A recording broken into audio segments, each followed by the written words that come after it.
हाय दोस्तों, रात का दूसरा पहर था और दूर तक फैला अंधेरा।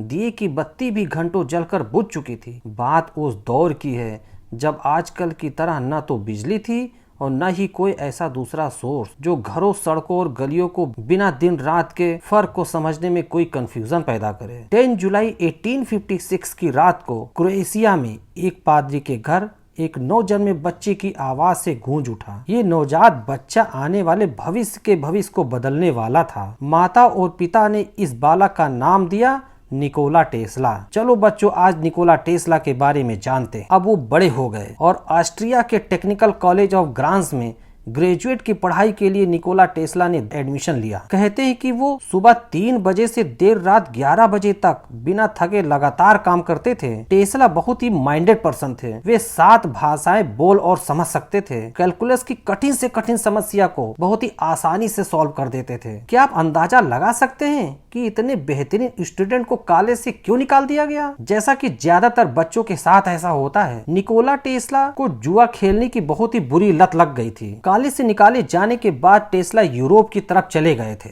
कदम आने वाले कल को बदलने वाली राह का पहला कदम था। ये एक ऐसा दौर था जब फ्रांस में गुस्तव एलिफ नाम का एक इंजीनियर एक ऐसे काम को अंजाम दे रहा था जो फ्रांस की पहचान को बनाने वाला था।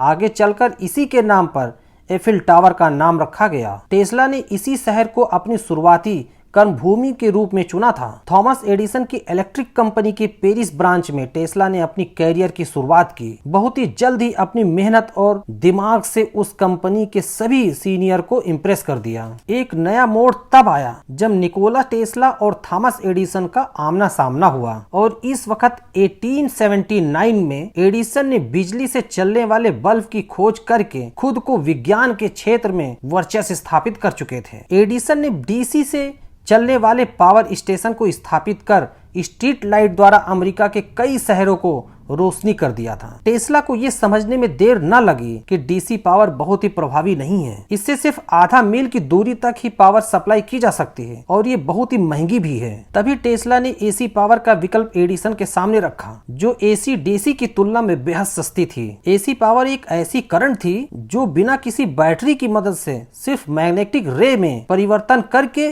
उत्पन्न किया जा सकता है। एसी एक ऐसा विकल्प था जिसे बिना किसी पावर लॉस के लंबी दूरी तक आसानी से ट्रांसमिट किया जा सकता है, जबकि डीसी बहुत ही ज्यादा लॉस करता था और महंगा भी था। इससे एडिसन को नाराजगी तय थी और एडिसन ने 1885 में टेस्ला को अपनी कंपनी से यह कहकर निकाल दिया कि एसी पर नियंत्रण नहीं किया जा सकता है। इससे टेस्ला अब आर्थिक रूप से टूट चुके थे। 2 साल तक बहुत ही मुश्किल दौर से गुजरने के बाद 1887 में टेस्ला ने एसी से चलने वाली पहला इंडक्शन मोटर का आविष्कार कर दिया और टेस्ला ने अपने जीवन काल में लगभग 300 प्लस पेटेंट अपने नाम दर्ज करा लिए, जैसे neon lighting, Tesla turbine, bladeless turbine की खोज की, जिससे ऑटोमोबाइल के क्षेत्र में नई क्रांति आ गई। 1895 में एक्सरे की खोज की और रिमोट कंट्रोल इंडक्शन का भी। इसी दौरान जब टेस्ला ने रेडियो सिग्नल का ब्रॉडकास्ट करने के लिए पूरी तरह तैयार थे, तभी उनकी लैब में आग लग गई। आग इतनी ज्यादा थी कि उनका सारा रिसर्च पेपर और मशीनें भी जलकर राख हो गया। टेस्ला ने हिम्मत नहीं हारी और दोबारा रेडियो सिग्नल के प्रोजेक्ट पर काम करना शुरू कर दिया और इनके समांतर इंग्लैंड के एक वैज्ञानिक मार्कोनी भी रेडियो सिग्नल पर काम कर रहे थे। लेकिन मार्कोनी ने 1901 में पहला रेडियो सिग्नल ट्रांसमिट कर दिया और 1904 में एडिसन ने अपनी पहुंच का इस्तेमाल करते हुए